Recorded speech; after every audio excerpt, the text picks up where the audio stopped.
Киев направляет новые войска на восток Украины, Лавров озвучивает планы Москвы и передает сигнал Зеленскому, а в Узбекистане борются с бедностью. В эфире «Нехта» самые важные и интересные новости к этому часу.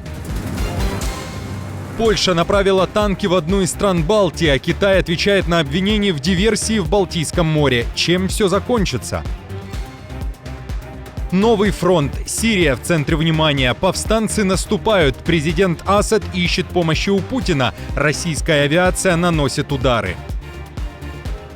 Запутался в своих же речах. Лавров вновь заговорил о готовности к переговорам и к продолжению войны.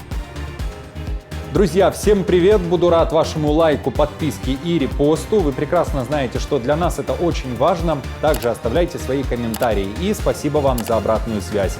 Об актуальных и важных событиях прямо сейчас начинаем.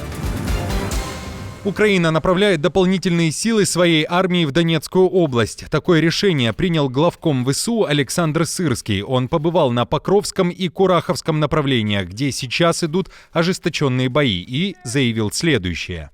По результатам работы приняты все необходимые решения по усилению подразделений резервами, дополнительными боеприпасами, вооружением и военной техникой.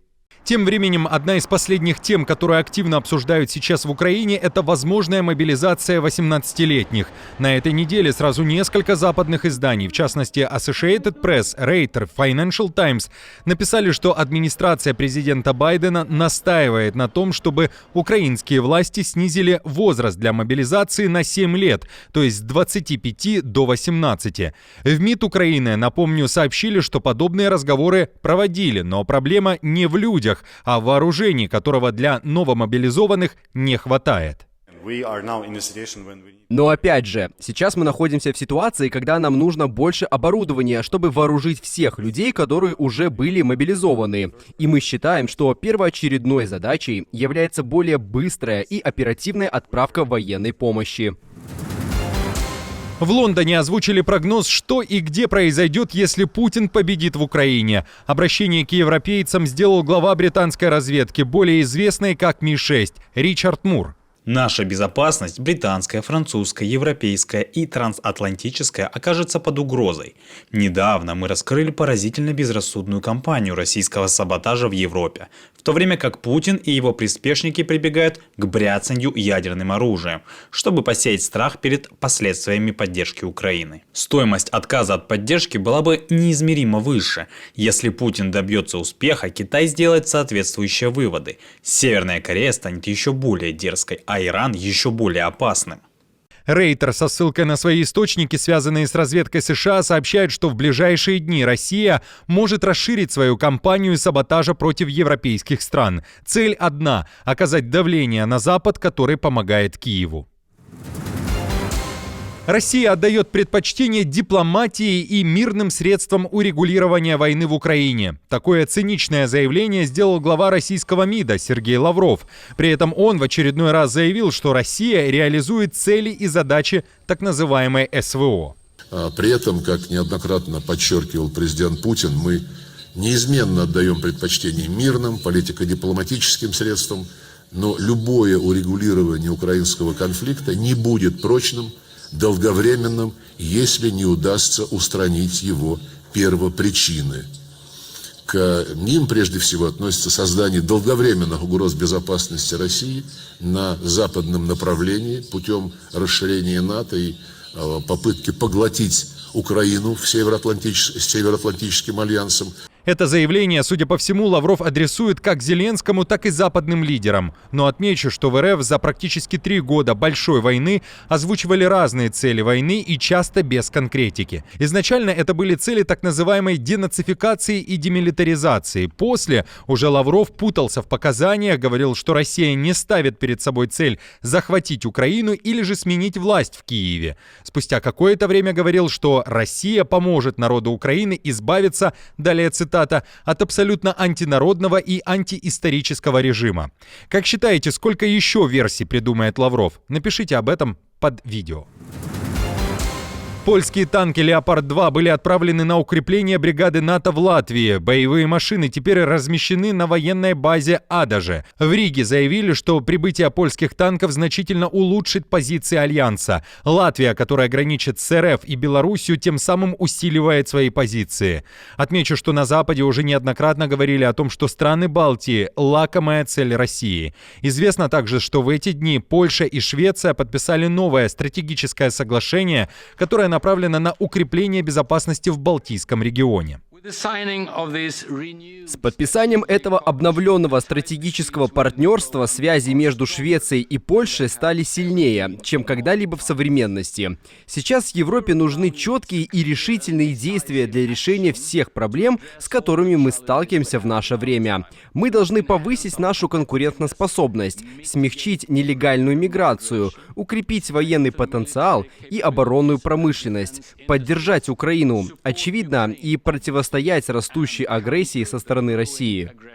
В Китае тем временем заявили, что сейчас поддерживают тесный контакт со Швецией и готовы помочь в расследовании инцидента с повреждением подводных кабелей связи в Балтийском море. Это произошло пару недель назад в территориальных водах Швеции. В инциденте подозревается китайское судно, которое вышло из российского порта и на протяжении 160 километров тянуло якорь по дну. Этот метод является повреждение кабелей очень таким, в общем-то, достаточно удачным в этой политике. В России много практик в работе по кабелям.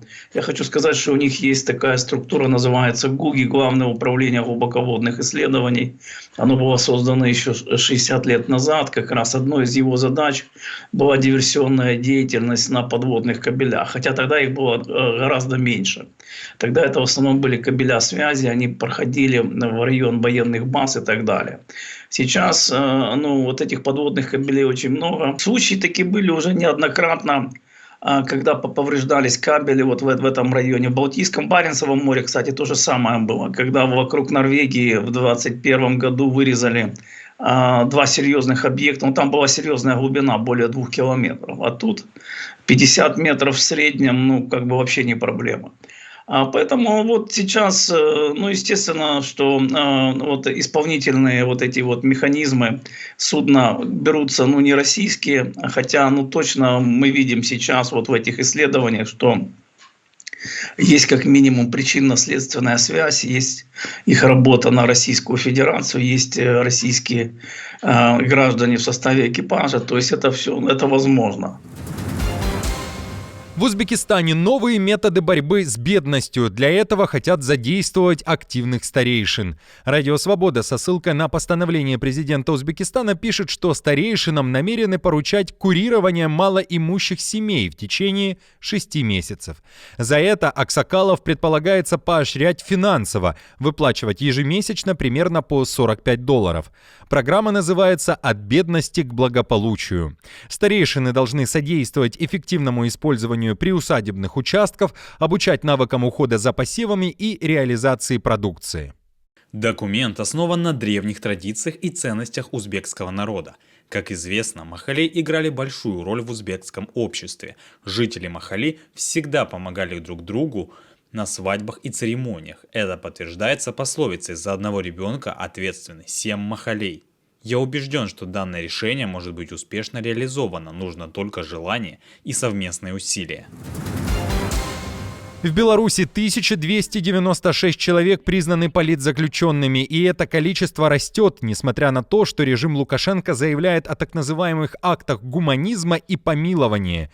Правозащитный центр «Весна» сообщает, что лишь за последние дни политзаключенными были признаны еще 10 белорусов. Среди них известные супруги-художники Людмила Щемелева и Игорь Римашевский. Их работы находятся, в частности, в Национальном художественном музее Беларуси.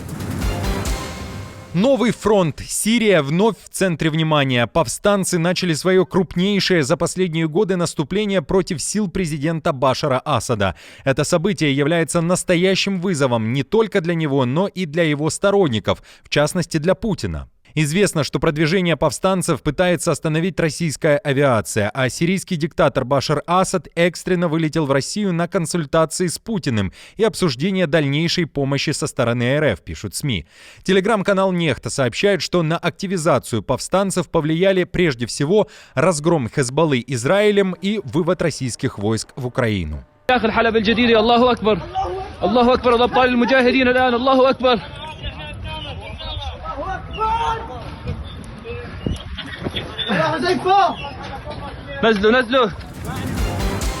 В Перу нашли окаменелость крокодила, который от 10 до 12 миллионов лет. Открытие уникально, говорят ученые. Длина находки 3 метра. Это крокодил гориал, либо же рыбоед.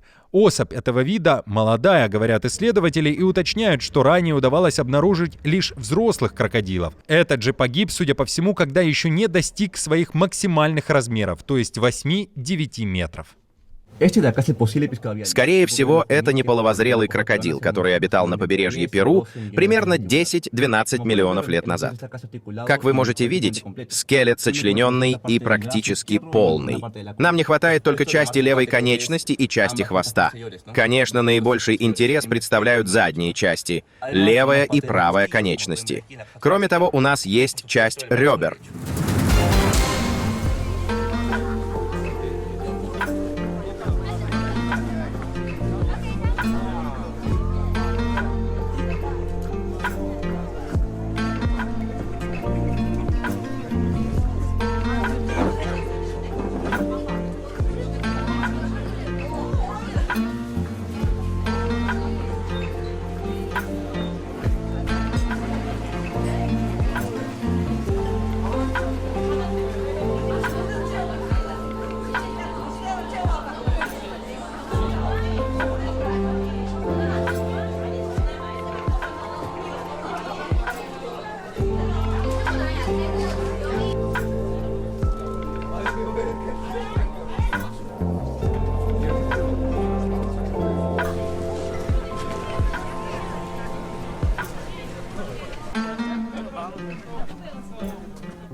Друзья, на этом все. Не забудьте оставить свой лайк и комментарий. Мы же с командой продолжаем следить за самыми важными новостями. Оперативную информацию от Нехта ищите, как всегда, в наших телеграм-каналах или на платформе X. Спасибо вам за доверие и то, что остаетесь с нами. До новых встреч и хороших вам новостей.